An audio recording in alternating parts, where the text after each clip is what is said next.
Dr. Tom Shires, the Chief of Surgery at Parkland Memorial Hospital and Southwestern Medical School, is coming into the room now to make a statement on Mr. Oswald. Dr. Shires has left the operating room, the operating table where Oswald is lying, to make this statement. Speak up, please, Tom. Might want to ask a question or what? Could you talk a little louder, Doctor? Is he alive, Doctor? No. Let Dr. Shires make his statement, please. When did he die, Doctor? He died at 1:07 our time, 13:07, of his gunshot wound. Would you like to ask questions or what? Yeah, Mr. Oswald died at 1:07 our time in the operating room of the gunshot wound which he had received. Would you describe his last moments on the operating table, please?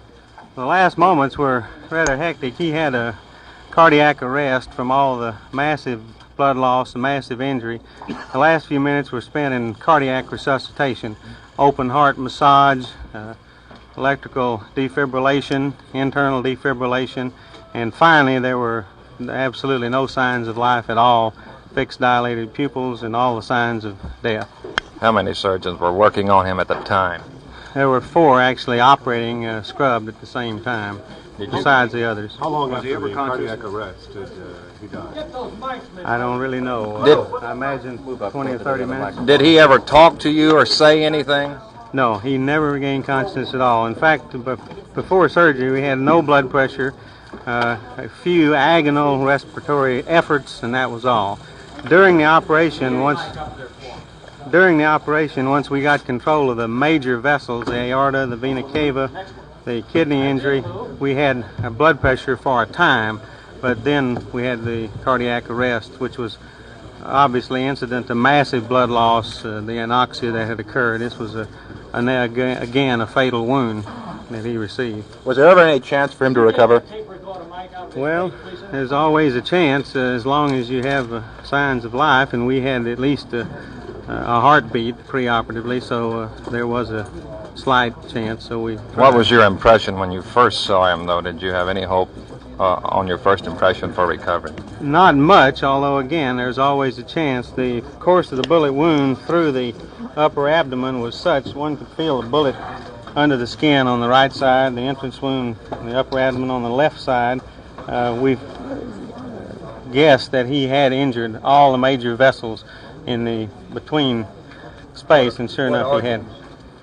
What organs? From left to right, this went through the spleen, then into the pancreas, then the aorta, the vena cava, the right kidney, right lobe of the liver, out into the subcutaneous area. Just transection. Was the bullet under the skin, just under the skin. Under the skin on the right side. On the right side. Spleen, aorta, vena cava, pancreas, kidney, liver, chest wall. Dr. Shires, do you know what caliber bullet it would have been? Yeah, it looked like a .38 caliber bullet. We removed the bullet at the end. After death, you removed the bullet? Well, yes.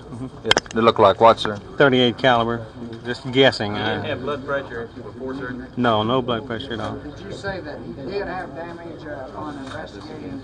You did find damage in all those organs? Every one of them. What was the immediate cause of death?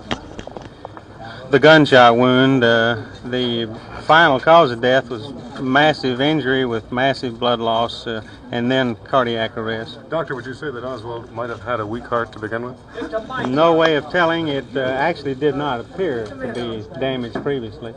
When we did the cardiac massage, the problem was a flabby heart, which was indicative of massive blood loss and anoxia, which he sustained from the time of the injury. From your observation, what would you say was his general condition besides the gunshot wound? In other words, was he physically a well man? On brief inspection in the emergency room, apparently so. Who did the massage? All of the operating surgeons. I did, Dr. Perry, Dr. McClellan, Dr. Who are the Jones. operating surgeons? Dr. Perry, Dr. McClellan, Dr. Jones. There were 3 others besides me. They just happened to be in the building at the time? We were all in the building.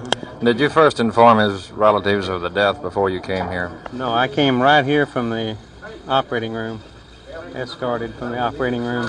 Doctor, those in the operating room, were any of those same people present at the time of the President's death? Yes, as you know, Dr. Perry did the tracheotomy on President Kennedy. That's right. Dr. Shires, did you have a pacemaker on him at the time he died? Yeah. How long did you keep it going after he died? Until there were absolutely no signs of life. How long that was, I don't know. Several minutes. Defibrillator still on?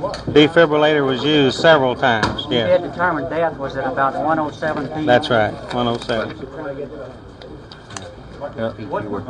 What, Dr. Shires, I would like to ask Dr. Shires to dictate a short statement to our secretaries, which we will reproduce and get into your hands so that everybody can have these details, if that's agreeable with you, Dr. Shires. Would you like to do that? Now. Well, that's the story from Parkland Hospital. Press room set up 75 to 85 feet and one flight down from the surgical section where Lee Oswald has just died. He died 48 hours, almost to the minute, after the death of President Kennedy, the man he is accused of assassinating. And one of this final development, Lee Oswald has died, a fantastic new development in one of the most fantastic stories in American history. Here's the resume of what happened during this last hectic hour. Oswald was brought down the elevator of the city jail in downtown Dallas to be transferred to the county jail. This was just before noon. Ahead of him were two homicide detectives. Beside him was Captain Will Fritz. The elevator stopped at the garage level. Backed up to the entrance of the garage was a Brinks armored truck, which was to take the prisoner 1.5 miles to the county jail. Oswald made only a few steps in the direction of the truck when a stocky man, lunged at him. A muffled sound like an explosion was heard. Next, we learned that Oswald had been rushed by ambulance to Parkland Hospital. He arrived here at approximately 11:30. He was moved immediately into emergency room number 2, where he was given intravenous injections, including blood. He was there only momentarily, though. His condition was so bad, in fact, it was described as extremely critical. He was moved upstairs at once to surgery. Dr. Tom Shires and a team of about 5 or 6 surgeons worked unsuccessfully for over an hour to try and save his life. In the midst of the operation, Shires sent in this statement to newsmen. He said there had been a cardiac arrest, which means no rupture or occlusion of the heart, that the heart had stopped beating because of the massive hemorrhaging of the stomach. The bullet, caliber unknown yet, had entered his left side and had not exited. A chest surgeon, we don't know his name yet, opened the chest and began massaging the heart. The attempt at restoring heartbeat was temporarily successful. We received another report within about 5 minutes from the surgery section that an electronic pacemaker was being used to try to restore a rhythmic heart for Oswald. Then, about 10 minutes after that, just minutes ago, as you witnessed it yourself, Dr. Shires came in this press room and announced that Lee Oswald was dead. This is Charles Murphy reporting from the Parkland Hospital press room in Dallas.